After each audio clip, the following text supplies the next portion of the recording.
গীতা পাঠের সপ্তম অধ্যায়ের বিজ্ঞান যোগের ৩ নম্বর শ্লোক। হরে কৃষ্ণ। মনুষ্যানাং সহস্রেষু কচ্চিৎ যতোতি সিদ্ধয়ে যতো তামপি সিদ্ধানাং কস্মিমাং বেত্তি তত্তৎ। মনুষ্যানাং মানুষের মধ্যে সহস্রেষু হাজার হাজার কঞ্চিত মানে কোনো একজন যতোতি মানে যত্ন করেন সিদ্ধ হয়ে মানে সিদ্ধি লাভের জন্য যততাম মানে সেই প্রকার যত্নশীল অপি মানে বাস্তবিক হয়ে সিদ্ধানাম মানে সিদ্ধদের কঞ্চিত মানে কেউ মাপ মানে আমাকে ব্যক্তি মানে জানতে পারেন তত্ত্বত মানে স্বরূপগত অনুভব। হাজার হাজার মানুষের মধ্যে কদাচিৎ কোনো একজন সিদ্ধি লাভের জন্য যত্ন করেন, আর সেই প্রকার যত্নশীল সিদ্ধদের মধ্যে কদাচিৎ একজন আমাকে অর্থাৎ আমার ভগবৎ স্বরূপকে তত্ত্বত অবগত হন। তাৎপর্য: মানব সমাজে নানা রকম মানুষ আছে এবং হাজার হাজার মানুষের মধ্যে দুই একজন কেবল আত্মতত্ত্ব, দেহতত্ত্ব, পরতত্ত্ব সম্বন্ধে অবগত হওয়ার জন্য পরমাত্ম সাধনায় যথার্থ প্রয়াসী হন। সাধারণ অবস্থায় মানুষ পশুর মতো জীবনযাপন করে, অর্থাৎ তার একমাত্র চিন্তা হচ্ছে আহার, নিদ্রা, ভয় ও মৈথুন। কদাচিৎ কেউ দিব্যজ্ঞান লাভের জন্য আগ্রহী হয়। গীতার প্রথম 6 অধ্যায়ের প্রয়োজনীয়তা কেবল সে সাধকেরই আছে যারা আত্মজ্ঞান তথা পরমাত্ম জ্ঞান লাভের জন্য জ্ঞানযোগ, ধ্যানযোগ ও বিবেক বুদ্ধি আদি আত্মানুভূতির মার্গ অনুগমন করেন। কিন্তু কৃষ্ণ ভাবনাময় ভক্তেরাই কেবল কৃষ্ণকে জানতে পারে। অন্য অধ্যাত্মবাদীরা নির্বিশেষ ব্রহ্মজ্ঞান লাভ করতে পারেন, কারণ তা শ্রীকৃষ্ণকে উপলব্ধির চেয়ে সহজ। শ্রীকৃষ্ণ পরম পুরুষোত্তম, কিন্তু সেই সঙ্গে তিনি ব্রহ্ম এবং পরমাত্মা জ্ঞানেরও অতীত। যোগীরা ও জ্ঞানীরা শ্রীকৃষ্ণকে উপলব্ধি করতে গিয়ে বিভ্রান্ত হয়ে যান। যদিও নির্বিশেষবাদীদের অগ্রগণ্য শ্রীপাদ শঙ্করাচার্য তার গীতার ভাষ্যে স্বীকার করে গেছেন যে শ্রীকৃষ্ণ হচ্ছেন পরব্রহ্ম, স্বয়ং ভগবান, কিন্তু তবুও তার অনুগামীরা কৃষ্ণকে ভগবান বলে মানতে চায় না, কারণ শ্রীকৃষ্ণকে উপলব্ধি করা খুবই দুঃসাধ্য। এমনকি নির্বিশেষ ব্রহ্মানুভূতি হওয়ার পরেও কৃষ্ণত্ব শুধু বৌদ্ধ থাকে। শ্রীকৃষ্ণ হচ্ছেন পরমেশ্বর ভগবান, সর্বকারণের কারণ, আদি পুরুষ গোবিন্দ, ঈশ্বর পরম কৃষ্ণ, সচ্চিদানন্দ বিগ্রহ অবলিক অনাদি রাদি গোবিন্দ, সর্বকারণ কারণম।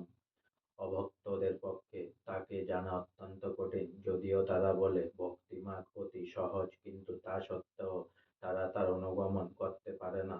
ভক্তিমার্গ যদি এতই সহজ হয়, তাহলে তারা তা পরিত্যাগ করে অত্যন্ত কষ্টসাপেক্ষ নির্বিশেষ পথ গ্রহণ করে কেন?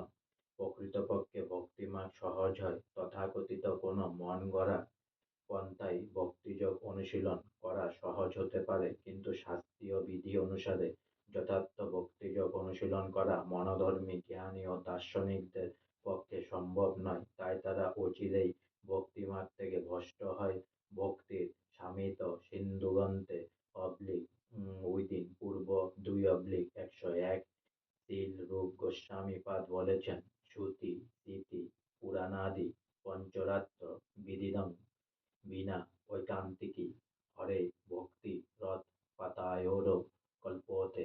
উপনিষদ, পুরাণ, নারদ, পঞ্চরাত্র আদি প্রামাণিক বৈদিক শাস্ত্রবিধির অনুগামী না হয়ে যে ভগভক্তি তা কেবল সমাজে উৎপাতেরই সৃষ্টি করে। ব্রহ্মবেত্তা নির্বিশেষবাদী অথবা পরমাত্ম তত্ত্বজ্ঞ যোগী কখনোই পরমেশ্বর ভগবান শ্রীকৃষ্ণের যশোদানন্দ অথবা পার্থসারথী রূপকে জানতে পারে না। এমনকি মহা মহিমাময় দেবতারাও কখনো কখনো শ্রীকৃষ্ণের সম্বন্ধে বিভ্রান্ত হয়ে বলেন, উইদিন মহতন্তি যৎসুরৈ মাং তু বেদ ন কচ্চন। ভগবান নিজেই বলেছেন, কেউ আমাকে তত্ত্বত জানতে পারে না, আর কেউ যদি তাকে জেনে থাকে তবে সে মহাত্মা সুদুর্লভ। এমন মহাত্মা অত্যন্ত দুর্লভ। এভাবে ভগভক্তির আশ্রয় গ্রহণ না করলে মহাপণ্ডিত অথবা দার্শনিকেরাও শ্রীকৃষ্ণকে তত্ত্বত জানতে পারে না, কেবলমাত্র শুদ্ধ ভক্তরাই কেবল শ্রীকৃষ্ণের সর্বকারণ, কারণত্ব, সর্বশক্তি, শ্রী যশ, সৌন্দর্য, জ্ঞান ও বৈরাগ্য আদি অচিন্ত্য চিন্ময় গুণসমূহ কিঞ্চিৎ রূপে জানেন। কারণ শ্রীকৃষ্ণ তার ভক্তদের প্রতি সর্বদাই অনুগ্রহণশীল।